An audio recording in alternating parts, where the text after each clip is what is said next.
Hey guys, Ma'am Sassy Girl is here. And today, isi-share ko sa inyo ang experience namin as electoral board for BSKA 2020. So ayan, ibabiyahin na natin si ballot box papunta sa ating presinto.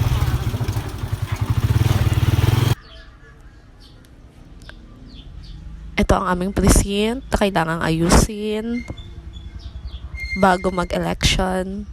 So, a day before election, kinukuha na yung ballot box at kailangan nang ma-accomplish ang ibang mga forms dahil sobrang dami ng mga forms na kailangang i-return.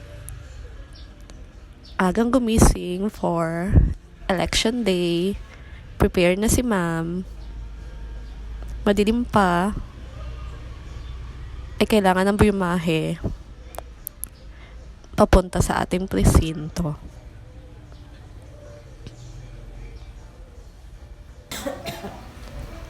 Ayan, medyo maluwag na sa gantong oras ng botohan. Fresh ka pa dyan. Anong may say mo? So ito ang aking mga kasama. So medyo maluwag sa gantong oras kaya nakuha nating mag-video. Wala masyadong tao. And syempre, kailangan din natin bumoto. Kaya kailangan kong hanapin ang aking presinto. And after ng botohan, kailangan nating i-appreciate ang mga balota.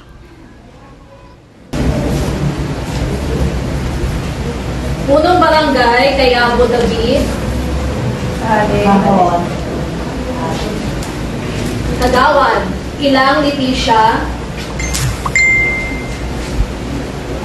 Onda Dennis. Saya Jeffrey.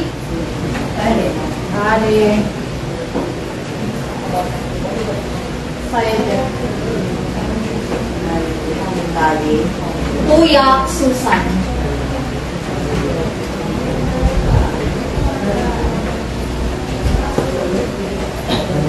Unang barangay kay Abu David.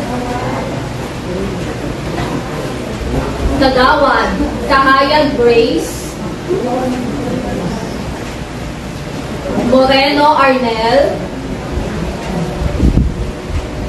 Wanya Purita. Onda Dennis. Kilang Leticia. Deblando Ginita. Ali. Saya Jeffrey. Unang barangay kay Abu David. Kagawan, Moreno Arnel. Onda Dennis.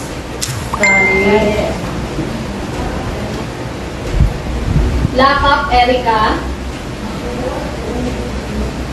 Manigbas Bob. Solita Purifikasyon.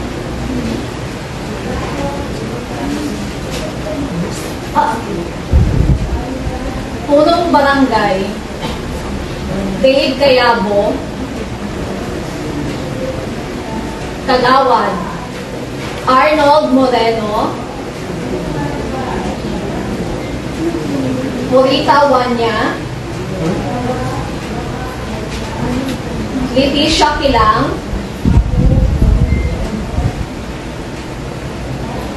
Rebando Gilita.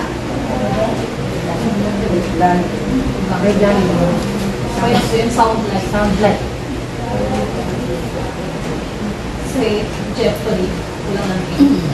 Sa Jeffrey. Sumunod ba po yung last po yung Jeffrey po? Ano last po? Ay, wala po. Reblando po tao sa Jeffrey. Sabay, Arnel Moreno. After ng bilangan, duty tayo as Board of Canvasser dahil kailangan natin i-proclaim ang mga nanalo sa ating presinto. Haggard na. Good morning po sa ating lahat. Inabot na po tayo ng October 31 sa ating barangay election. Diba? Okay. Pero worth it naman po yung ating paghihintay. No? Okay, hindi lang po kayo puyat, sama-sama po tayo magpuyat. At pagkatapos po nito ay masarap na ang ating tulog. Okay.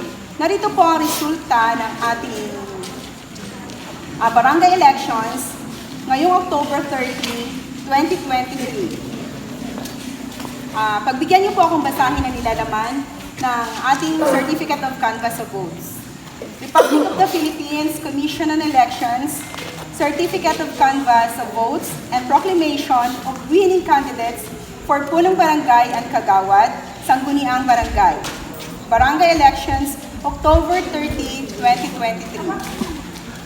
We, the undersigned, constituting the Barangay Board of Canvassers of Barangay Poblacion 2 of the Municipality of Bruce Point, Province of Palawan, do hereby certify under our official's oath that we have duly canvassed the election returns in the precincts comprising the aforesaid barangay in the election held on October 30, 2023, and that the attached hereto and forming part hereof is our statements of votes by precinct with serial number 0027351 of the votes cast therein for each candidate, and that the following candidates obtained the highest number of votes indicated opposite their names. Mga lipong na yun, hindi na nila yung mga Unang barangay, Kayabo David Bunda, 1,357 votes. Palakpakan po natin sila.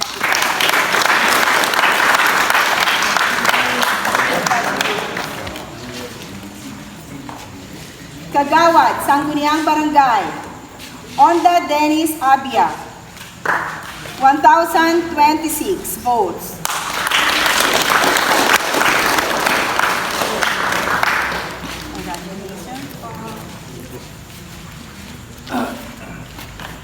Saya Jeffrey Kitain, 1,018 votes.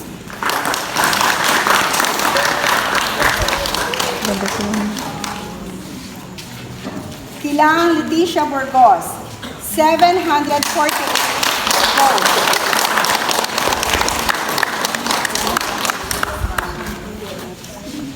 Reblando Jelita Dominado, 659 votes.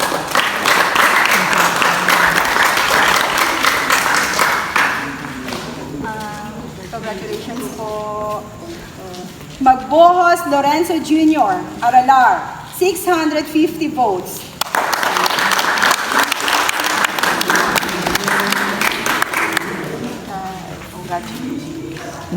Lakap Erika Bumacol, 637 votes.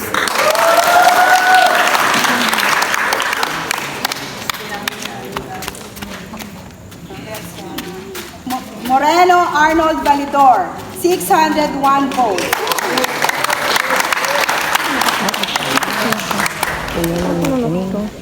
Congratulations. In view of the above results, we hereby proclaim the above-mentioned candidates as the duly elected Punong Barangay and Kagawad Sangguniang Barangay